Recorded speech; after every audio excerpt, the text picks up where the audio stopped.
Download करें जनमत Haryana app. हमारे को गवर्नर साहब से मिलना था, 1:30 बजे का उन्होंने समय दिया था। तो रात को उनका मैसेज गया कि उनको जाना है हैदराबाद, तो आज की नहीं तो मैं वापस आ जाऊंगा जब मिलेंगे। मकसद हमारा मिलने का दो थे। एक तो मेमोरेंडम देना था हमने, जैसा सेशन में मैंने कहा था लैंड एक्विजिशन में जो ये लेके आए हैं दीदी कहने, और ये उन्होंने ऐड किए हैं कई सेक्शन, उसके लिए कि भाई वो असेंट के लिए राष्ट्रपति के नाम भेजें और बिल को वापस कर दें इसको, ये जो लेके आए उसके लिए मेमोरेंडम हमने तैयार किया था। अब जब भी समय देंगे वो मेमोरेंडम की कॉपी उस समय दी जाएगी आपको, उससे पहले हम उसको नहीं दे सकते। दूसरा मिलने का मकसद ये था हमारा, जो करनाल में लाठी चार्ज हुआ किसानों पर, जो शांतिप्रिय ढंग से प्रोटेस्ट कर रहे थे और बगैर उसके जिस प्रकार से लाठी चार्ज किया गया, उसके लिए हमने मांग की थी। आज भी यही मेरी मांग है कि बहुत सारे सवाल खड़े हुए हैं उसके बाद। क्या ये जिस प्रकार से एक अधिकारी का आया और जिस प्रकार से लाठीचार्ज हुआ, जिस प्रकार से तैयारी हुई और जो मीटिंग थी भारतीय जनता पार्टी, उससे 15 किलोमीटर दूर लाठीचार्ज हुई, तो बहुत सारे सवाल खड़े हैं। तो क्या ये प्री प्लान्ड था कि भाई इस प्रकार से करेंगे? तो इस वास्ते हमने मांग की भाई जुडिशियल इंक्वायरी की जाए और उसमें चाहे तो सिटिंग हाई कोर्ट के जज द्वारा या रिटायर्ड हाई जज के द्वारा वो हेड हो, और उसमें सारी बात जो है उसकी इंक्वायरी होके जो भी दोषी हैं उनको कड़ी से कड़ी सजा दी जाए।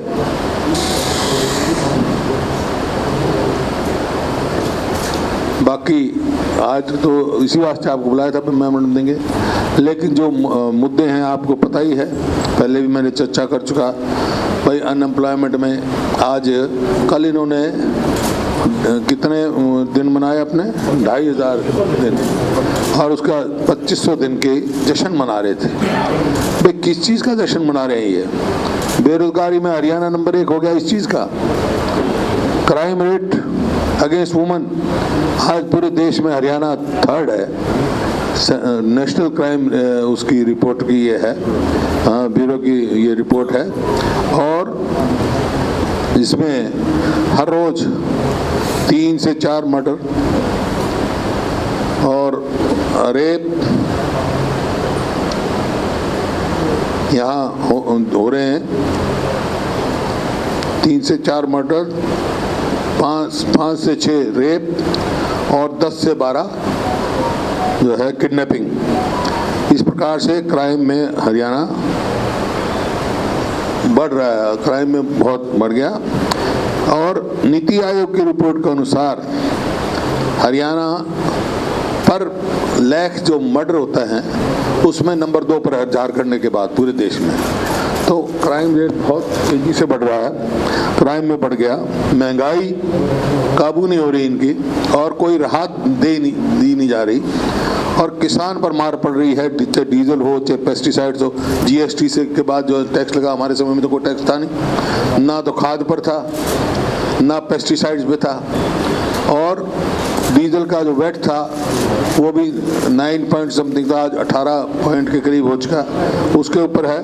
ऊपर से जो है आज किसान परेशान है।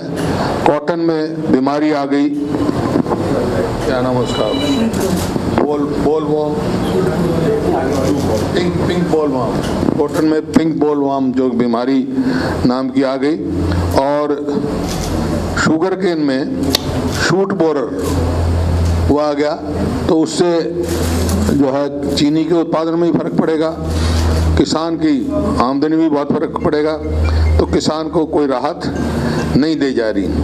इसी प्रकार से मैं पढ़ रहा था, मुख्यमंत्री जी का बयान आया कि कर्जा जो है 1 लाख पता नहीं कितने 80,000 करोड़ बताया उन्होंने, कितना है?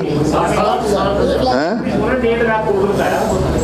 का हुड्डा साहब के टाइम में स्थानीय 1000 करोड़ था, वो झूठ बोलते हैं कि 7000 था। बिल्कुल 2013-14 का बजट देखो आप, 14-15 का जो इनका बजट आया है उसमें था कर्जा इनका,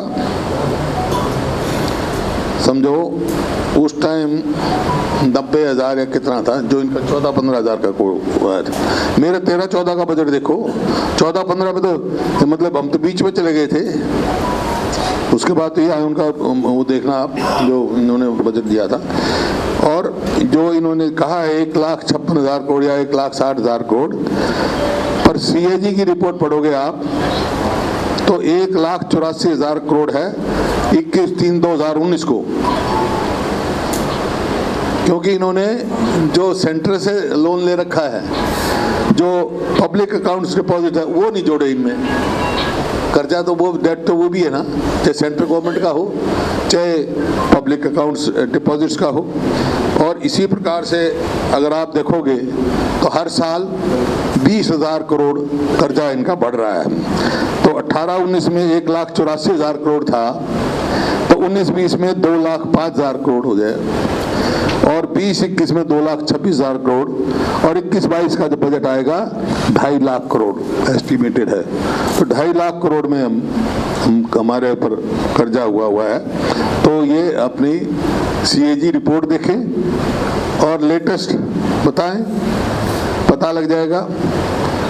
और 13-14 का बजट देख लें। 60-70 हज़ार का एग्जैक्ट तो अमाउंट नहीं, लेकिन ये इतना ही था। 70 होगा, 60, 59, 69 होगा, 67 मतलब एग्जैक्ट नहीं, लेकिन यही होगा, 70,000 से कम ही था। हाँ, 70,000 से कम ही था। दूसरा, पिछली बार भी मैंने आपको कहा था कि BBMB जो कि हमारी लाइफ लाइन है भाखड़ा, और उसका कंट्रोल करता है भाखड़ा ब्यास मैनेजमेंट बोर्ड। जब से बना है भाखड़ा BBMB, ये हरियाणा का इरिगेशन मेंबर होता है, जो इरिगेशन पानी की डिस्ट्रीब्यूशन को देखता है, और पावर का पंजाब का होता है। पिछले 1 साल से हरियाणा का है ही नहीं। इसका मतलब डिस्ट्रीब्यूशन चेयरमैन के पास गई, और चेयरमैन ने आगे पंजाब के उसको दे दी, पंजाब वाले डिस्ट्रीब्यूट करेंगे, तो मतलब हरियाणा का पूरा हक पानी का नहीं मिल रहा, पहले ही नहीं मिल रहा SYL की ना होने से, और इसमें डिस्ट्रीब्यूशन में भी वो नहीं मिल रहा। दूसरा, जो वहाँ पर इसका खर्चा है, वहाँ हरियाणा का शेयर है, वो तो कर रहे हैं, हम तनख्वाह दे रहे हैं, पेंशन दे रहे हैं, लेकिन रिक्रूट नहीं कर रहे। मेरे टाइम में SDO रिक्रूट किए हमने, JE किए, क्लास 4 किए। अब क्लास 4 सारे हरियाणा के नहीं हुए। अपना देखें, 40% हमारा शेयर है, हम खर्चा देते हैं उनका, लेकिन 7 साल में एक 4th क्लास भी उन्होंने रिक्रूट नहीं किया, एक भी। तो ये बड़ी बेरोजगारी पहले बढ़ रही है, और अपना हक भी नहीं ले पा रहे हैं, आप देख रहे हैं। बाकी तो जो आपके उसमें हुआ, आपको याद होगा, पेपर लीक पे हमने CBI की इंक्वायरी मांग करी थी, और मैंने क्यों, अनिल विज साहब ने भी की, हमने क्यों, अनिल विज साहब जिनके गृह मंत्री हैं उन्होंने भी की थी, लेकिन कोई सरकार की तरफ से वो नहीं आया, ऐसा कदम नहीं उठाया गया। अपने गृह मंत्री, चलो हमारी ना मानो, अपने गृह मंत्री तो मानो, वो तो कह चुके CBI इंक्वायरी करो पेपर लीक में, क्योंकि कुछ दाल में काला है, क्योंकि लखी और करोड़ी बना रखे इन्होंने, लाखों में नौकरियां बेची, करोड़ों में पेपर बेचे। तो उसके इनको अगर ये पाक साफ है, तो CBI इंक्वायरी से क्यों संकोच कर रही है सरकार? इसको करना चाहिए। आपको याद होगा, असेंबली में on the floor of the house मुख्यमंत्री जी ने अश्योर किया था कि जो डेथ हुई ऑक्सीजन से और कोरोना से, हम उसके लिए हाई लेवल कमेटी बनाएंगे। अब तक तो कोई बनी नहीं। ये तो बल्कि नेक्स्ट डे अनाउंस कर देनी चाहिए थी, लेकिन अब कितने दिन हो गए, वो मिली नहीं। और इसके लिए जो कॉटन और ये आपका, वो उसके लिए क्या कदम उठा रही है, कैसे किसानों की मदद करेगी, कोई आया नहीं। जो 3rd वेव की बात चल रही है कोरोना की, उसके लिए क्या तारी हैं, क्या इंफ्रास्ट्रक्चर नया बनाया है, कितने डॉक्टर रिक्रूट किए हैं, कितने आपके नर्सिंग स्टाफ किए हैं, कितने और पैरा मेडिकल स्टाफ भर्ती किया है जो फ्रंट फाइटर हैं इसमें, उसके कोई वो नहीं आया, नहीं दिया। तो इस प्रकार से बहुत सारे मुद्दे हैं, महंगाई का है, और असली मकसद तो मैंने बताया है।